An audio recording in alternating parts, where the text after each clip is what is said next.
Um, I am blessed to get to work together with you all. I am the pastor of Lutheran Campus Ministry, but together with you all, we support a community of students called Bread and Belonging.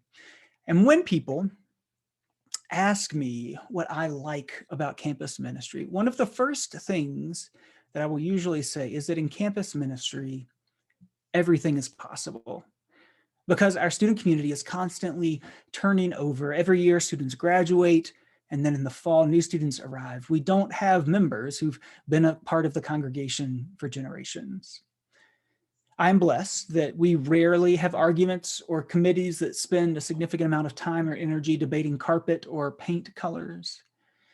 Instead, in my most romanticized vision of campus ministry, every year is a blank slate. Whenever we get an idea, we find ourselves like Philip and the Ethiopian eunuch, asking what is to prevent us from having a Bob Ross painting night where we frantically try to keep pace with PBS's mystic master, or what is to prevent us from having a weekend retreat on dating or in relationships, or what is to prevent us from giving away tons of succulents or sweet cow ice cream. The world very often is our oyster. I rejoice and I thrive with the flexibility and freedom that allows us to so quickly follow the call of God, no matter the direction in which it leads. However, I must acknowledge that this vision of campus ministry and of young adults is a little bit romanticized. Campus ministry is not always as flexible and as dynamic as I might think. And that's not necessarily a bad thing. You know, it turns out that one of the greatest gifts that we have to offer young adults is stability. The students who arrive each fall to our community are people who, for the first time, have left behind their families, churches, communities of support in order to build a new life for themselves here in Boulder. And for these students, everything is changing. And so all of those small routines and details that as adults we come to count on, they're all swept away and they have to start from scratch. You know, if it was for me, the most difficult thing would be, where is my morning coffee coming from?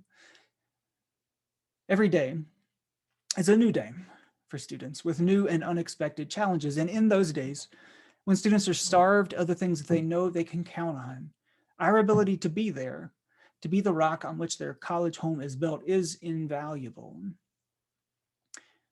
I first learned this during my seminary internship. Lutherans interrupt their seminary studies for a 12-month full-time internship before returning to campus for a final year of instruction. And my internship was at the Lutheran and Episcopal campus ministry at the University of Tennessee. And there they utilize a residential model of campus ministry where students live inside of the chapel building itself. And after 2 years of seminary education, as you would expect, I was an expert in liturgical design with the certainty of my skills that only a graduate student can muster. And so during the season of Advent, I was given permission by the Episcopal priest who ran the ministry to take over that season's liturgy. I was very excited. And one of the things that I wanted to do in our small chapel was to take the pews that normally face the altar on the wall and turn them in towards each other in a sort of choral style. My idea was that on one end of the main aisle, we'd have the baptismal font, the altar would be in the middle, and at the other end would be the pulpit. I was excited. I was very proud of my liturgical creativity, perhaps even genius, some might call it, and that I had been allowed to implement it. And so one day in November, I went about rearranging the chapel. The pews weren't bolted down, so it wasn't that difficult. I was able to get them all moved around by myself. The baptismal font was already in the position where it would remain by the entry. So I set up a small altar in the middle, and all that was left was to move the pulpit. The chapel's pulpit was not the world's nicest pulpit. It was fine, you know, but it was a glorified, simple wooden lectern with a white marble top. And it was a little unwieldy and not of the finest construction. It was a little heavier than I had imagined. But still, I was working it down the steps towards its new position when Dan saw me. Dan was a super duper senior. He was on at least his 5th year. And he had spent all of those years living in the campus ministry center. He was a little gruff. He was on the student leadership team, but he wasn't among the group of students who cared really deeply about our worship life. But when he saw me dragging that pulpit down the stairs, he came running. And to use a technical word from Tennessee, he was hollering. And by the time he got to me, his face was beet red. And he wrapped his arms around the pulpit. And he said to me, quite loudly, "You can't move that. It'll all fall apart." I know that he thought he was talking about the construction of that creaky and simple pulpit, but I could not help but to hear a deeper fear. It was the fear that even a simple change in the foundation of our lives and everything could come tumbling down. Each spring, here, we usually have a planning retreat for student leaders. And at this retreat, I try quite intentionally to help us plan for the new year in a way that utilizes our conflicting strengths, our flexibility, and our stability. And when we sit down with our big white sticky notes over the walls in order to start drawing up plans for the coming year, I tell students that we can do anything we want. How we've done things is not how we have to do things. And in fact, like most churches, how we've done things is not actually how we've always done things. We've always changed and adjusted. I tell them everything is up for grabs, except for one thing. We can try and fail at just about anything, at intramural sports or movie nights, but I promise that our staff, that myself, Megan, and Mother Mary Kate, we will make sure, no matter what, that dinner happens every Tuesday night at 6 o'clock. This is one thing that won't change. This is the foundation around which we will build our community. As I've told you before, I am quite proud, so proud of the way that we kept that stability in the fall.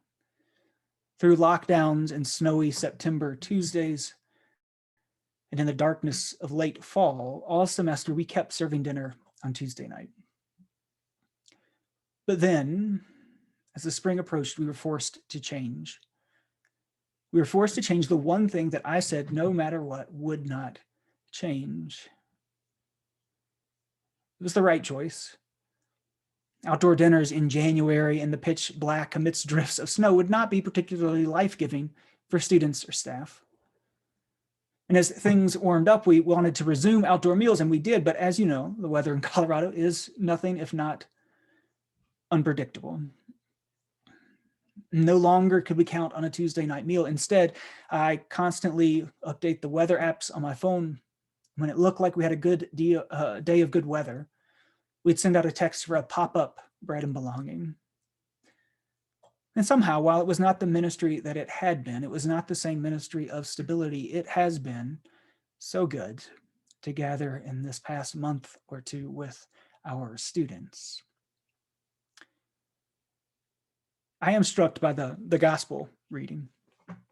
It's a reading that sounds really clear the first time through, but the second time you go through it, it gets a little murkier.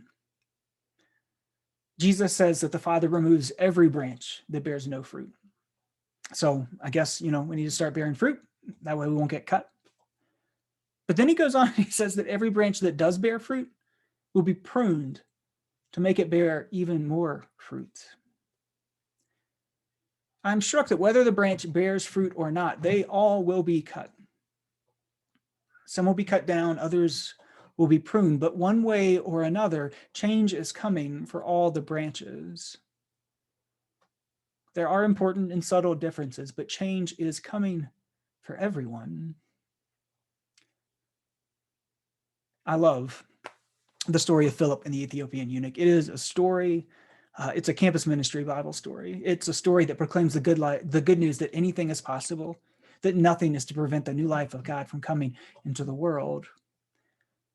But I also love it because it walks that same line of flexibility and stability. The Ethiopian eunuch is baptized into the same baptism that John and Jesus get baptized into at the Jordan. It's a continuation of the old, but it is new water that he is baptized into. We have all had so much change in these 14 months, personally, as a church, as a world. Much of it we have mourned, and some of it we have cheered. And I do not honestly know the changes that we will carry with us that will bring us the new life of God, like that water along the road to Gaza. It is difficult work to discern the changes God is calling us to embrace.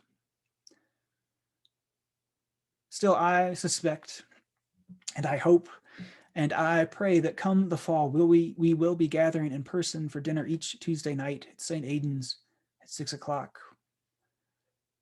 Regardless, the promise this morning is that no matter what changes come, no matter which changes we rightly or wrongly accept or reject, God will be with us.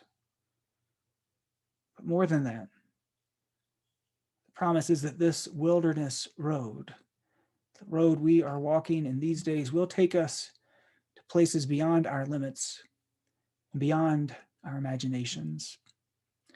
May it be so. Amen.